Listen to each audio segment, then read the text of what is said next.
When you need mealtime inspiration, it's worth shopping Kroger, where you'll find over 30,000 mouth-watering choices that excite your inner foodie. And no matter what tasty choice you make, you'll enjoy our everyday low prices, plus extra ways to save, like digital coupons worth over $600 each week. You can also save up to $1 off per gallon at the pump with fuel points. More savings and more inspiring flavors make shopping Kroger worth it every time. Kroger, fresh for everyone. Fuel restrictions apply.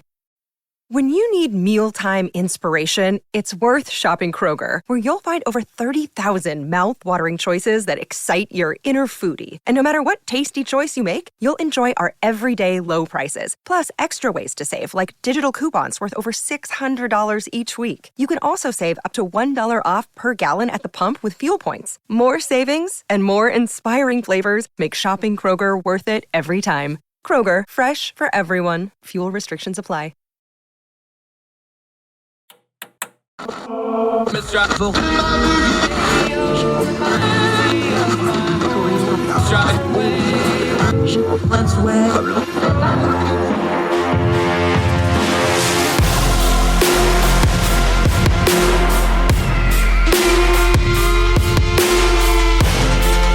your host, Andrew Donaldson. This is Heard Tell. Welcome back to Heard Tell. Okay, we got some trouble over yonder, and it got really loud over the weekend. It got really ugly because it was really ugly, but we're going to turn down the noise on it and find out what really happened, because this is not an isolated thing. Yeah, the violence was, but what's driving a lot of this is not isolated. We're seeing it in the UK. We're seeing it in America. We're seeing it worldwide, frankly. Jack Rowlett is back with us. My friend, great to see you again. Welcome back to the program. Good to be back. Thanks for having me. Thrilled to have you. You've been all over media over there. I saw you with our Canadian friends a couple of days ago. This latest round of violence in the UK, I want to start big picture and then we'll zoom in on the things of it. Last time I talked to you, we were getting ready. We had just done the election. Is this the first crisis for the new Labour government? Because one thing that cuts, when you start having images of rioting on the streets and burning police vans, we have this crime, and we need to separate the crime from the riots here. We have this crime with these 3 little girls killed. We'll get into details of that in a minute. Is it fair to really call it? We thought it would maybe be the economy or Ukraine or immigration. This is tied to immigration in a way, but is this the first real crisis of the new Labour government?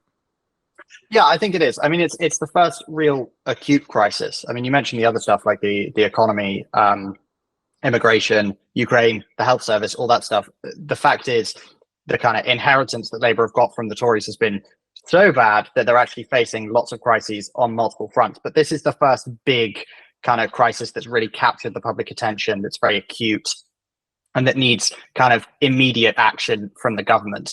And so far, at least, people have not been hugely impressed with how the Labour government have handled it.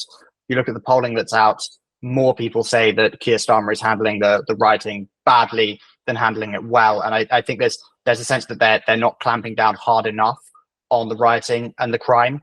And if you look at, again, the polling that's come out today from YouGov, which shows that immigration and crime have shot up the list of issues that people think are most important to the country. So immigration is now the top issue, crime is now the third issue, and they're up about 20 points from just 3 or 4 weeks ago. So the Labour government will really be judged on how well it deals with this. And especially when you're facing a crisis like this so early into your term, you know, they don't have, it's not like they can point to a lot of good stuff that they've done so far that they've kind of, you know, built up a well of support among the public that they can kind of fall back on. Actually, this could be make or break, really, depending on what happens next and how well they handle the rioting that's scheduled to take place this week. Yeah, and the thing about this is we talked about it after the election. We've been talking about this for a while with Sir Keir Starmer, the current prime minister. Outside of the political stuff, his big argument was he's stable, he's safe, you can trust him with the levers of power. It was a stability argument. I mean, you can put a lot of other stuff on it, but when you really dig down to the bottom of it, it was like, okay, we need to stabilize government. It's been chaotic under the Tories and the revolving door and all that. We're going to be the stable folks, and we're going to have this ambitious, you know, agenda of this, that, and the other. The reason this hurts, and the writing ain't his fault, but the response is something you can fairly judge a leader on. It hits right at the core of why people voted for this government in the first place. Is that a fair way to lay it out? Yeah, absolutely it is. And I think there's another thing as well, which is that Keir Starmer, before he came into politics, he was head of the Crown Prosecution Service in the UK, which is a kind of government organization which basically prosecutes people the police arrest people, they're charged, and then the Crown Prosecution Service kind of takes up the case. And so he made a big deal about how, he prosecuted terrorists. He prosecuted serious criminals. He was, in charge of ensuring that they went to prison. And that was a reason why people should vote for him, because he had this track record on crime. And actually, if you look, so that the last time Britain had any sort of riots on any sort of scale like this was in 2011. We had rioting in quite a few cities across the UK, and Keir Starmer was in charge of the Crown Prosecution Service then. So he was responsible for bringing a lot of those rioters to justice. And he's also pointed to that as being his track record on why people should trust him on this. So absolutely, it's that stability thing. And if we do see the rioting continue, if things continue to spiral out of control, then yeah, you potentially see an absolute decimation of support for Keir Starmer, because you're exactly right. That's why people supported him. And just so we have the background around Jack Rowlett joining us, explain for the U.S. and the international audience that maybe not be familiar, there's some real underlying stuff with the actual criminal justice system in England right now, whether it's the prison system, whether it's the local, look, the London Metropolitan Police is world famous. Everybody knows them, but they're actually a kind of an entity in and of themselves almost in the criminal justice system. And then you have all these local municipalities, local councils, all these local things. They've really been struggling. They've been hammered on things like funding. There's a lot of debate about how local policing is done. And then you put on top of that the prison thing that we talked about the last time you're here, because that gets into YIMBY NIMBY stuff. It's like, oh, we need more prisons. No, you can't put it where I live. You got to put it where this other guy lives. And then that guy says the same thing, and on and on and on and go. That's all underneath this, and that goes to part of the government turnovers, because this is something Labor had in their original stuff when they first laid out. It's like, here's where we're going to spend our money. Prisons was high on that list. Reforming some of this local policing was high on this list. So that part plays into this. Just explain it to the international audience, though, because they may not be familiar that there's a couple different layers to the criminal justice system in the UK, and they're not all working in concert right now, and that's a problem. Yeah, absolutely. So the criminal justice system in the UK is in an absolute mess, as you say. We've got problems with prisons because we haven't built enough prisons for a long time. So we just don't have enough prison cells. We don't have enough places to put people when they're convicted. And we've actually, one of the Labour government's first actions when it came into office was to say that they were going to release some criminals early, so about 2/3 or halfway through their sentence, because there's no room to put new criminals as we wait to build new prisons. So that's been a big problem. There's also a massive backlog in the courts. There's been huge rows between the previous Tory government and public prosecutors over their salaries. And there were strikes and kind of boycotts of overtime. And so that's led to a real backlog in terms of cases going through the court system. So it takes absolutely ages in a lot of cases to bring criminals to justice. And then you've got big problems in the police, because over the past 14 years or so, had massive cuts in funding to police, and particularly big cuts to community policing. So these are the police officers that are kind of specific neighborhoods in the UK. So you would kind of, have a community police officer or two or three, and you would kind of know their faces, and they would have, a relationship with the local community, and they would, they would be kind of be able to keep an eye on things. And because they knew their patch, they would be able to kind of assess when there was, tension stirring, what needs more attention, what doesn't need so much attention. And actually that has really been massively cut. And that's created a big disconnect between communities and the police. And then you've also got the fact that lots of these local authorities that you mentioned, so these local kind of municipal governments in the UK, a lot of funding for them has been cut. And so for things like people who are experiencing a mental health crisis, that used to be dealt with by local authority, municipal services. But because they've been cut so much, the police are then having to deal with those things now. And so they don't have as much time to do what they should be doing, which is fighting crime. So the whole system has completely fallen apart. There's a real sense as well that people are getting away with lots of crimes, that because the police are so overstretched, they're not they're not investigating lots of thefts. Like if you get your bike stolen or your phone stolen or your house burgled, a lot of the time that just isn't investigated in the UK anymore because they just don't have the numbers. And you can be able to use these, like, you Find My iPhone or whatever on your phone and say to the police, like, I know where my phone is, I know where the criminals have taken it, and they just won't do anything about it. They'll just give you a quote for your insurance. So there's a real loss of faith in the criminal justice system that's happened in the UK, particularly in the last decade, and that's the kind of backdrop against which these riots are happening. And what you're getting to there is the best policing we know from long experience in all of recorded human history is preventative policing. And when you have funding cuts, you just mentioned it, you don't get things that, well, this is a mental health issue or just a drunken guy issue, and those get escalated into violence, and now you got a criminal justice issue. That's the escalator at kind of the bottom of an inverse pyramid. And then when you have other institutional problems, like local funding for mental health care, local prisons having problems, and then it goes all the way up, and you could even loop in the debates over the NHS and that sort of thing. This is kind of the trigger point for a whole lot of the other stuff going on. Yeah, absolutely. I mean, you kind of have this problem across the whole of the British state at the moment, that we're not doing enough to prevent bad things from happening, whether that's preventing people from becoming sick, preventing them from committing crimes, preventing them from having, mental health difficulties, because the state capacity is so limited. And these things are all interconnected, because absolutely, if you don't have, youth clubs, for example, if you don't have services for local children, then they're more likely to be on the streets, up to no good, than if they've got access to that support, or, they've got access to after school clubs, for example. So it really is, it's a kind of reflection of lots of different failings across the states, and fundamentally the British government and the British state just not being able to meet the needs of the people anymore, and just not being there for them. Yeah, and that's a bad combination for peace and prosperity in a country.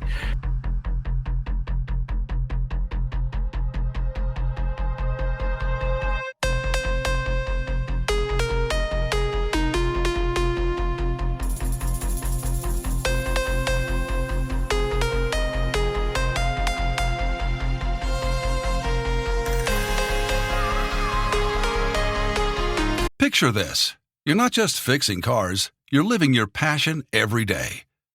At Cox, you'll work on a diverse range of automobiles. Surrounded by a team of friendly, like-minded individuals, you'll enjoy great pay and benefits. Ready to make this a reality?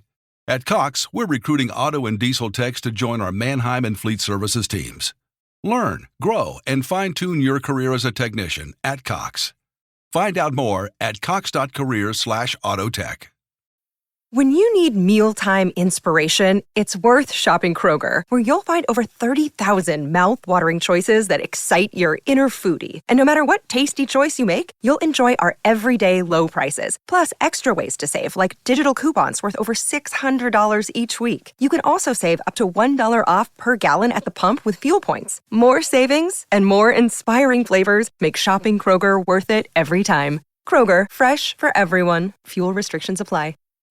When you need mealtime inspiration, it's worth shopping Kroger, where you'll find over 30,000 mouth-watering choices that excite your inner foodie. And no matter what tasty choice you make, you'll enjoy our everyday low prices, plus extra ways to save, like digital coupons worth over $600 each week. You can also save up to $1 off per gallon at the pump with fuel points. More savings and more inspiring flavors make shopping Kroger worth it every time. Kroger, fresh for everyone. Fuel restrictions apply. Jack Rowlett joining us, UK contributor to Young Voices. He's all over media, does great work, has a good Substack you need to subscribe to. I do. You should too. Let's get to what actually happened that kicked this off, because this is getting picked up and put into what's already going on. But let's deal with the issue at hand here. There was 3 little girls, BB King, age 6, LZ Stacom, age 7, Alicia De Silva Aguiar, age 9. Boy, if you were writing a plot for something that would click all the cultural news boxes, this would do it. They're young children. They're at a Taylor Swift-themed party or event, and a knifeman who we are told just turned 18, so he's being treated as a youth. We'll come back to that in a minute. He comes in with a knife, injures 10, kills these 3 little girls. That's what happened. Now, everything else is getting put on it, but just deal with that part of it. We now know that there's an investigation going on in it. Just talk us through that piece of it, because everybody just jumped straight to the riots, and we're not getting into what actually happened here, because knife crime is an ongoing issue in the UK. Violence by young offenders, you just mentioned it, that's way up. That goes into this. And then we have the tragedy of these 3 little girls being killed. Yeah. So it's it's an unspeakable tragedy. So knife crime, as you say, has gone up a lot in the UK over the past 10 years. It's up by about 50%. So very sadly, this type of thing happens on a semi-regular basis. I think the real difference and the reason why this shocked so many people was that it was attacking young children and killing young children, and that type of thing isn't so common over here. And particularly, if you listen to the residents of that part of Southport where it happened, they would say they live in a pretty ordinary, normal part of the country. It's not the type of place where you expect, stabbings to be happening like that. And it came completely out of the blue. But what really links this event in Southport about 10 days ago and the rioting that we've seen ever since is the disinformation that occurred afterwards. So in the immediate aftermath of that attack, that incident, there was a lot of information spread on social media saying that the perpetrator was an asylum seeker. And the context of this is, the UK has had big issues dealing with the number of asylum seekers that have been coming over across the channel from France. And there have been instances of people who are here waiting to be processed for asylum, committing crimes while they're here. And that's created a lot of public tension and public anger. And so there was some thought after this of, could this be another instance of an asylum seeker committing a crime? And then there was disinformation spread on social media. So there were various accounts on X, which have since been linked to Russian bot farms, essentially saying that this attack had been perpetrated by an asylum seeker in the UK. And the police denied this. They said this is not the case, but the disinformation spread and spread and spread. And then you had members of the British Parliament, you had people like Nigel Farage, and you had various commentators on news channels over here amplifying this and saying, oh, well, I don't think the police are telling us everything that there is to know. And actually, it kind of implying that maybe it could be an asylum seeker and that there was some sort of police cover up. And so this then sparked quite a bit of anger. And it spread like wildfire on social media. And then you have other kind of agitators, far right people getting involved, spreading that disinformation, and then coordinating, and then that's kind of the spark that lit these riots. And what that did was, we've seen this over and over again. This is a broad issue that is brought to light by this, but protests getting hijacked by people that have professional intentions. So it's one thing to take to the streets and protest. This riot actually started as a peace vigil by some accounts, depending on which version of the story you want to believe. These events getting taken over by people who are stirring up people. We've got the charge list for these guys. We'll go through it in a minute. But this riot was stoked up. There's no debate about this being stoked up. How do we approach this? Because we're seeing it again and again. We're seeing it in America. We're seeing it in the UK. We're seeing it worldwide. Social media, misinformation, stoking people up, taking something really bad, and then outside agitators or professional agitators infiltrating, taking over, whatever term you want to use for this, and making it way, way worse than it needs to be, to the point that you have some really scary violence. And frankly, it's amazing nobody got killed here. Yeah, absolutely. I think you have to crack down really hard on it. And part of the problem is that lots of these people who've been rioting and looting over the past week or so, they're not actually that politically motivated. They're just, they spot an opportunity to commit some crime. They spot an opportunity to steal from shops, to, commit kind of acts of disturbance and violence, and they're just bored and they take those opportunities. And we've seen that before in the UK in the 2011 riots that I mentioned earlier. That was kind of the dynamic that happened there. There was an initial kind of political motivation and peaceful protest in response to a black man being killed by the police, and then it kind of lit the fuse for lots of people kind of hijacking it, and just for the hell of it, just because they're bored, essentially. And I think there's a similar element to that here. If you look at lots of the footage, there's a clip out of some people, they're robbing a shop and saying that it's like Christmas because they're being able to steal so much stuff for free. So a lot of people are just taking advantage of that opportunity.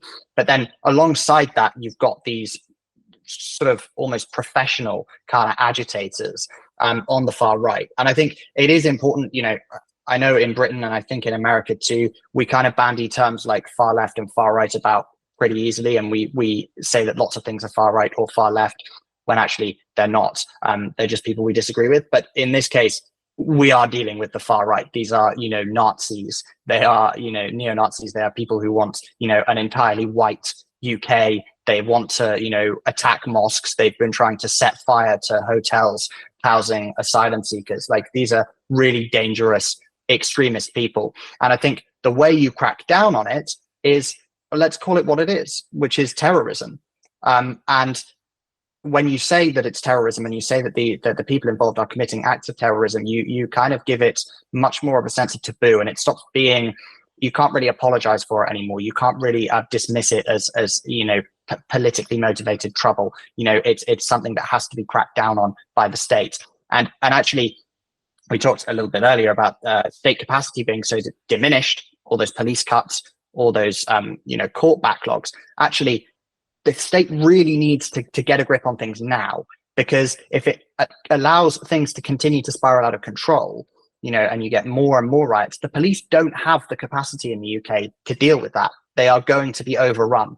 So you have to cut it off at the source. You have to say to people, actually, it's not, if you're a far right agitator, we are going to charge you with serious offenses and you are going to go to prison for a long time. And if you're someone who's just hijacking these protests just because, you want to loot a shop, you're just taking advantage, that is a serious crime and you will get found out and you will go to prison. And so it puts people off.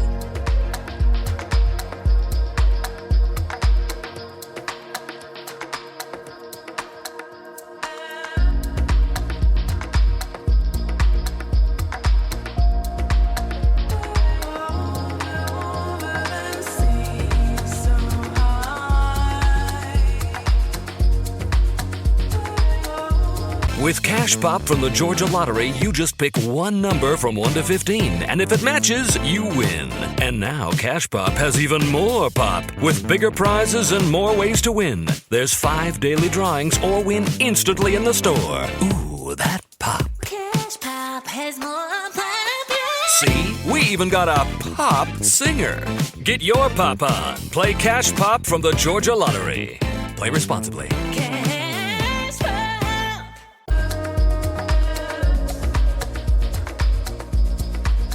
We have the first 3 people that went through the court system for these riots, Jack. I'm looking at these guys. The first guy basically claimed, he's like, look, I'm clearly drunk. He said he was drunk. He got 20 months. He pled guilty, whatever the term over there is. Another guy's almost 58. He has 35 years worth of 18 convictions in 30 some years. He has a history of violence. We don't need, real in-depth analysis for that one. Another one's a guy who, in addition to the riot charges, took time out to threaten a woman. So he got a couple more charges tacked on top of that. So that's it. And all 3 of these guys say they're not political. They don't really like, people coming. The direct quote here is, I don't like people coming over here, but I'm not really political. This seems to be a theme with a lot of these rioters. They're being charged. They're getting round up. They're admitting their crimes and going to prison pretty quickly here. But they're not really the problem. I know they're the problem. I know they're charged. They need to pay for their crimes. They're not the problem. The ability of outside agitators to weaponize people like this, that's the problem. And I don't think anybody's got a real good solution to that right now. Yeah, so I think that is a big part of the problem. And it's also the kind of inability of the police to have the numbers in lots of parts of the country to crack down really hard on these types of riots as soon as they happen as well. And I think there's, in a sense, this could have been about anything, right? There are these far right agitators who are, very against immigration, very against refugees and asylum seekers. But actually, for lots of these people who are committing these, acts of criminality, the rioting could have been about anything. They are just taking advantage of the opportunity to, commit some low-level crime, to, have fights. There's no football on in the UK at the moment. The weather's been really good. People are bored.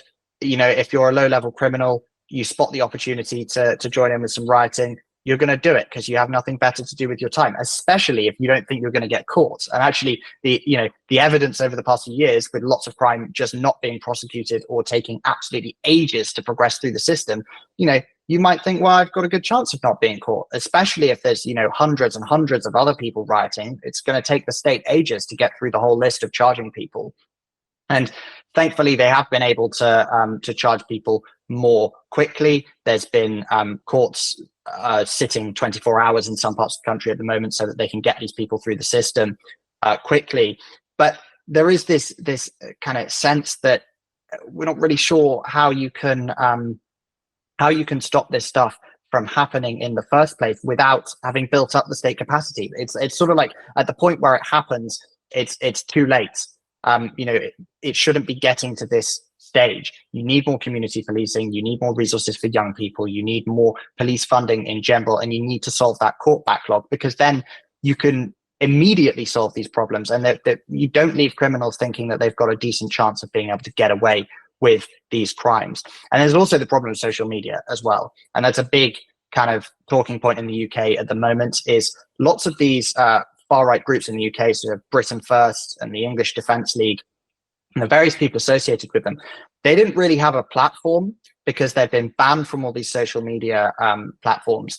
And then Elon Musk bought Twitter and he unbanned all these people, and now they're getting millions and millions of impressions on X, and they're being amplified by Elon Musk himself. And so I think there's a big conversation about the role that social media and the internet plays in triggering these instances of crime, and in triggering exactly what you mentioned, which is where these kind of low-level criminals and just antisocial people can be kind of manipulated by people with a political agenda.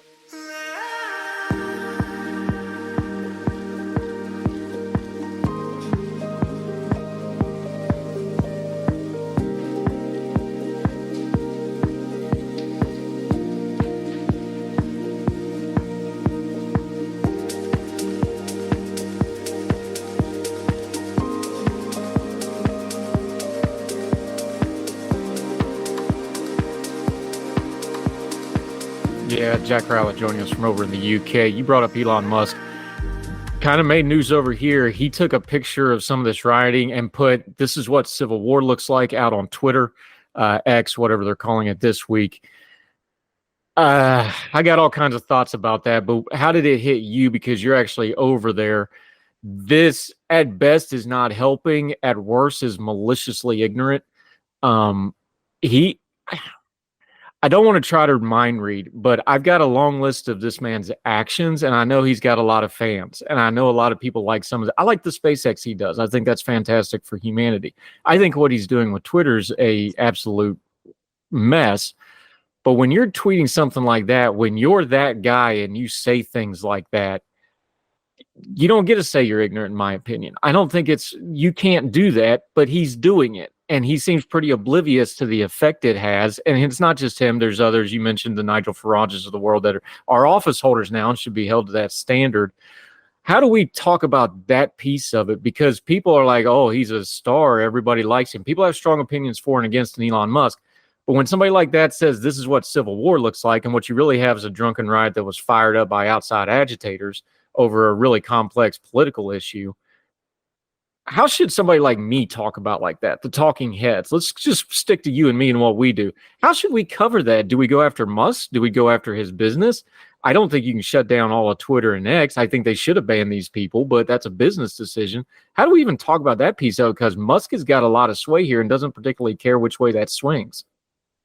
Yeah, I think it's really hard because it comes back to the debate about free speech. And I think a lot of what Musk has done with X is to kind of say, well, it's a space for anyone to be able to share all their thoughts and ideas, and we're not going to be really cracking down on different types of speech, as was the case under the previous ownership of Twitter, and as is the case on lots of other social media platforms.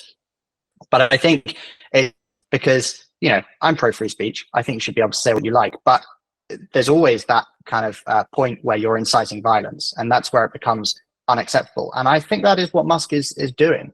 And that needs to be condemned, because it's not just the civil war comment that you mentioned. He's been absolutely doubling down on it. He's come up with this two-tier Keir phrase. He's been kind of trolling Keir Starmer on X and saying that that the British police are kind of policing these white far-right thugs more than they're policing Muslims, for example, and really doubling down on that. And he's also, amplifying the voices of, quote tweeting people like Tommy Robinson, who is a real political extremist, far right, who's founder of the English Defence League. He wants a white Britain. He hates Islam. He is as extreme in political terms as you can get. And you have Elon Musk essentially normalizing that type of conduct by sharing this stuff, and it leads to millions and millions of impressions. And it's so hard, it's so hard for us to respond to that, because you don't want to come across as, that you want to clamp down on free speech, that you don't want ideas to be discussed and debated. And I don't think people like us want, to be banning things or, really over legislating about kind of conduct online and what you can say online. But then you look at the impact that this is having. You look at the enormous kind of network effects that you're seeing, where people are seeing this stuff on social media and then going out to riot. It leaves governments in a really impossible position, where actually they're probably going to have to step in and do something, but also any intervention they could make is going to have unintended consequences. You know where I fall on this with the free speech? Because I'm like you. I believe very strongly in free speech, especially America. We have it right. We put it first in the Bill of Rights for a reason, right? It's supposed to be primary. But what people like Elon Musk want, and the people that he has, and you can follow the tracks on social media. I'm sorry, fanboys, if you don't like this, you just don't like it. Sorry, it's all out there. The people he follows, the people he retweets, the people he talks, he is marinating himself in really not good stuff. You can tell, because he wouldn't otherwise. And he's rich enough, he gets to pick and choose what he, intakes. So I'm going to judge him thusly. But I'm just using him as an example here, because there's lots of other people too. When you really listen to them and you watch their actions, what they're talking about isn't free speech. They want consequence-free speech. They want their ideas to get full run without any consequences to them whatsoever, albeit advertising, which he's now threatening legal action. Good luck with that. Advertisers love to be sued. You can knock yourself out.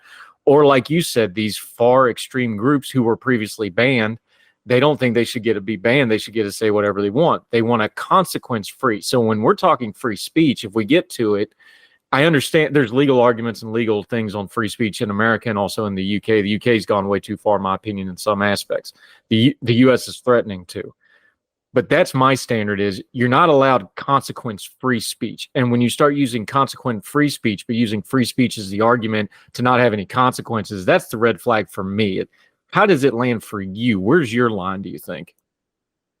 Well, I think it's that line of when it becomes violence. I don't have any problem with people saying or having opinions or sharing opinions that I find heinous, that I think are completely awful. But at the point where you're kind of inciting violence, at the point where you're encouraging people who are committing these acts of, terrorism, I think, that's where it becomes unacceptable. And at the point where you're promoting, it's essentially the accounts of people who are organizing this rioting and this disruption and this mass criminality, that's not free speech anymore. It's providing endorsements to the most awful kinds of action. And that's where it becomes unacceptable, because it's not like Elon Musk is talking about, immigration or the problem of integrating immigrants into British society. He is actively fanning the flames. He is actively trying to spread the message of really dangerous, vile people. And that's a big problem. And, you mentioned the UK kind of having gone too far in regulating this stuff. And I agree. And I think there is a bit of a worry now that the government is going to go even further. And we have had, people being arrested or charged in the UK for things they've said online, which are essentially opinions. And I think that's awful. But I think when you have something like this, it kind of gives the government permission almost to say, well, this is what we've been talking about. This is why we need to regulate online spaces more. This is why we need to tell you what you can and can't say. And so I think people like Elon Musk, people who are notionally big defenders of free speech do an enormous amount of harm to the cause of free speech, because they give their the opponents of free speech an enormous amount of ammunition to regulate what we can and can't say. And you've now got, so the Tory leadership contest is going on, it's in full swing in the UK at the moment. You've now got various Tory leadership candidates pressing the government to regulate social media more, and to regulate social media in the same way that we regulate newspapers and normal media in the UK, and to make them criminally liable for the stuff that goes on their platforms. And I think that would be a really dangerous route to go down.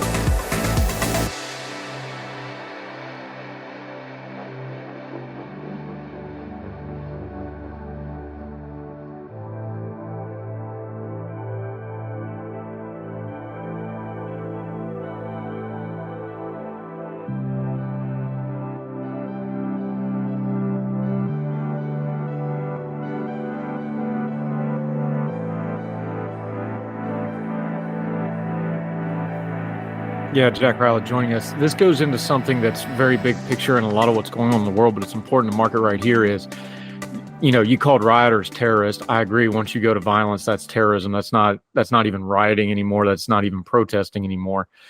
But we see this all throughout. This is the playbook. You do something so extreme that the government creates an over response, and usually an overreaching extreme response.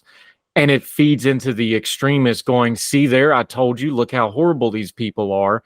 And it perpetuates the cycle. We've seen this over and over again. This is the terrorist playbook. This is the agitator playbook. This is the radical playbook.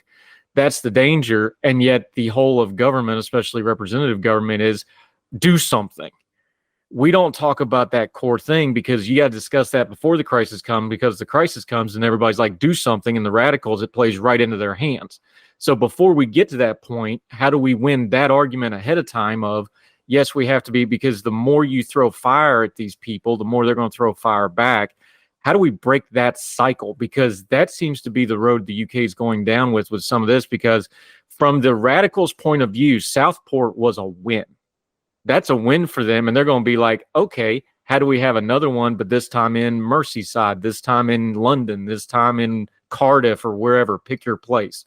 The perpetrator of this crime came from Cardiff. That's why I said that. They'll probably want to try to stir up some stuff there, because there's the whole Wales thing and more and more. You could fire up Ireland really fast. Scotland's a mess. You could do that. They want to spread this stuff. They see this not as a loss. They see this as a template.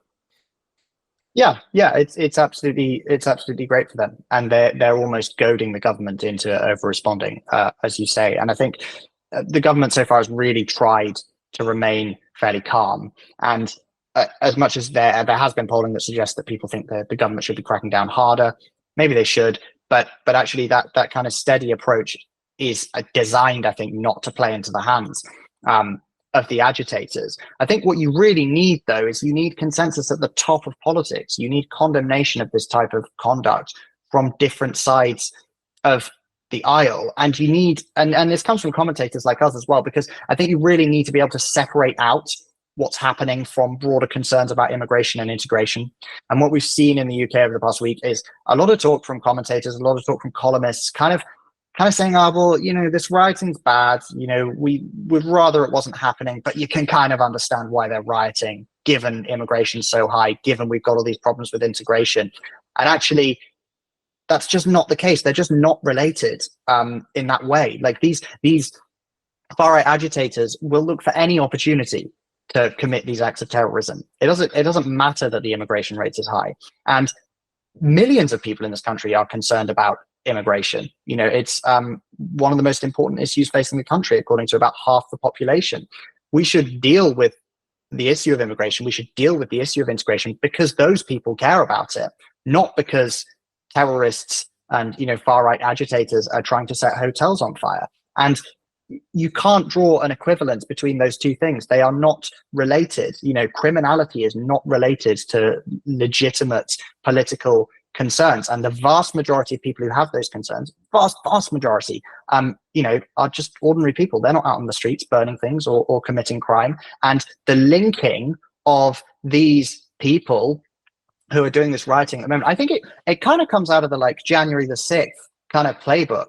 of like linking what is, a relative minority of Trump supporters, for example, to the rest of them, and then you tar them all with the same brush. And I think that's kind of happening here. There are certain commentators and certain politicians who are trying to link those two things together, and that creates more extremism, it creates more tension, and it creates more distance between people and politicians, and that makes it harder to bring people back together and to solve the problem. Yeah, Jack Rowlett joining us. Let's loop back to immigration for just a second, because here's the problem. You talk these far-right groups, you're not going, let's just have some honesty here real quick. You're not going to have an all-white Britain. Britain is going to get more and more demographically diverse, as most countries in the West will. America is doing the same thing. We have the latest census. You're going to get more and more diversity. You're going to need immigration. The way the UK is set up, with the way the government is structured with things like NHS, you have to have an expanding tax base to pay for all that, which means you either got to have a high birth rate, y'all don't got one, or you're going to need a lot of immigration, which you're going to need. This problem is not going away, because if you didn't have immigration, if they got what they wanted, your entire society would collapse. Sorry, that's just truth. That's math. That's not debatable. So how do you get these minority views? Because here's the problem. They play into the dark corners of human nature, and human nature is pretty much undefeated unless you work really, really hard at it. Does the country just not want to have that conversation about what immigration really means? It's not just our country's changing. It's like, no, we have to change or the country ceases to function as we know it. Is that just something that's avoided? Is it talked about? Is it taboo? Because you can see the financial cliff of this country coming in the UK, and the US has the same problem with its national debt and other things as well. You got to have a big tax base to pay for big government stuff. If you don't have that tax base, you got to import it. That's just the way this stuff works. But people don't want to talk about it in those terms. They want to talk about it in culture war terms. Yeah, absolutely. And I think that you use that word taboo, and that's it. There is this big taboo about talking about immigration and integration. And I think we talked about this 6 weeks ago or so when we were talking about the general election. There's this kind of divide on the issue of immigration. You have kind of extremists on both sides. You have people like Nigel Farage, who would really like to eliminate all immigration, stop people from coming to this country. And then you have lots of progressives, kind of center-left people, liberals, who are kind of scared to talk about it, and they want more immigration, but they're not prepared to talk about issues of integration or how you can make immigration work. They want more immigration without talking about any of the issues that surround it. And most people in this country are in between those two extreme points, right? But there's a big overrepresentation of those two extreme points in big P politics, like in parliament. And so it's kind of led to this stagnation over the issue, because we can't have a proper debate about immigration, because if you have concerns about immigration, you're labeled a racist.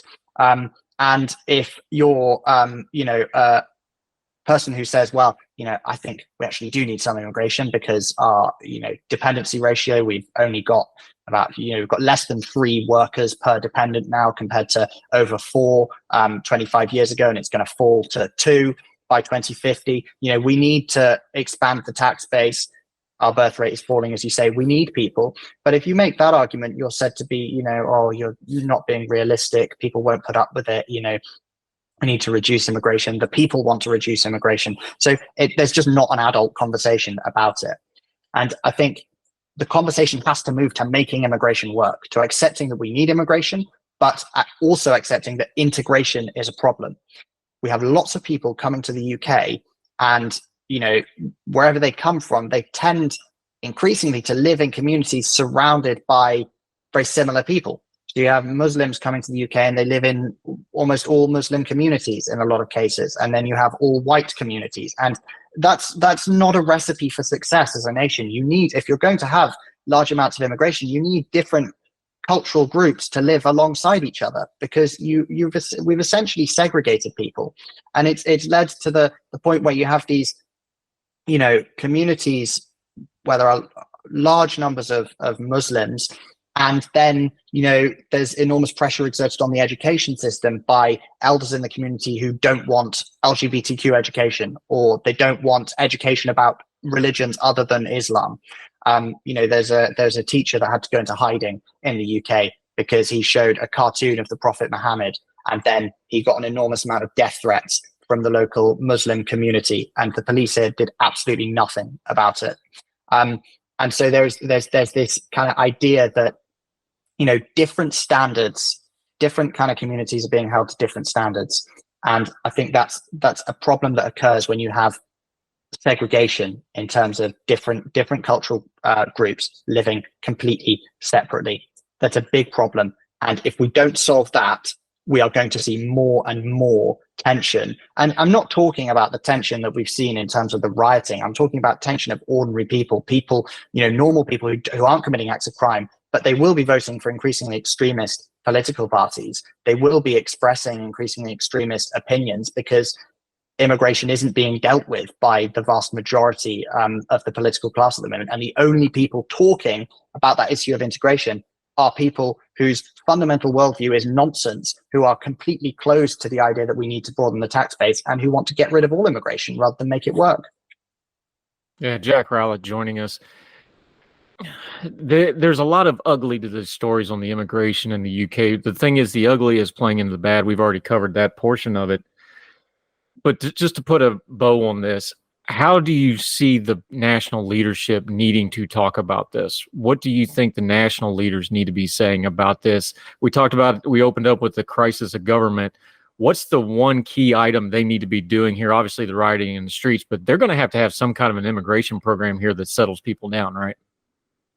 Yeah, absolutely. So I think on the one hand, you need to say, the government needs to come out and say, explicitly, you're not a racist if you think that the current immigration system is not working, and you're not a racist if you're concerned about integration. And they need to say, actually, let's have immigration, but let's say, people can come here from all over the world, but it's about values. If you share Britain's values, if you share the values of liberal democracy, you are very welcome here. And if you don't share the values of liberal democracy, then we're not going to tolerate that.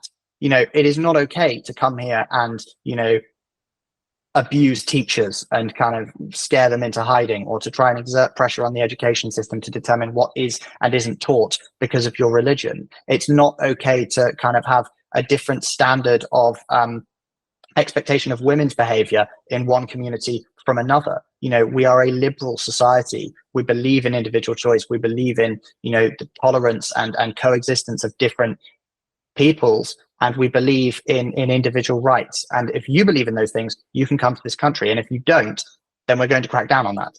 And I think that's the key thing that needs to be done. It has to move to being a values-based thing. Because when I think for lots of the people who really want to reduce immigration, they almost think that the problem of integration is innate, right? That people from other parts of the world are never going to be British, or they're never going to fit in with the British way of life, because those cultural differences are completely embedded. And I don't think that. And I don't think most people think that. But I think you have to confront the issue that while those differences aren't innate, those differences do exist. And you need to solve them, and you need to integrate those communities. And that will happen in the education system. It will happen by challenging attitudes, and it will happen by ensuring, I think maybe we need to look towards what the Danish have done in this regard, to ensuring that communities are a mixture of different cultural groups, rather than having, white neighborhoods, Muslim neighborhoods, Hindu neighborhoods, etc. Because in lots of parts of the country, that is increasingly what's happening. Yep, he's Jack Nostalgic on Twitter. Otters and Insights is the Substack. Make sure you're following. We're going to keep having you back, buddy, because you do good. Tough topic. You did good talking through it. We'll keep an eye on these developments. Jack Rowlett, appreciate your time, sir. Thank you so very much. Thank you. Yes, sir. All the music on Her Tell is provided under a Creative Content license from monstercat.com. Somos la máquina. When you need mealtime inspiration, it's worth shopping Kroger, where you'll find over 30,000 mouth-watering choices that excite your inner foodie. And no matter what tasty choice you make, you'll enjoy our everyday low prices, plus extra ways to save, like digital coupons worth over $600 each week. You can also save up to $1 off per gallon at the pump with fuel points. More savings and more inspiring flavors make shopping Kroger worth it every time. Kroger, fresh for everyone. Fuel restrictions apply. When you need mealtime inspiration, it's worth shopping Kroger, where you'll find over 30,000 mouth-watering choices that excite your inner foodie. And no matter what tasty choice you make, you'll enjoy our everyday low prices, plus extra ways to save, like digital coupons worth over $600 each week. You can also save up to $1 off per gallon at the pump with fuel points. More savings and more inspiring flavors make shopping Kroger worth it every time. Kroger, fresh for everyone. Fuel restrictions apply.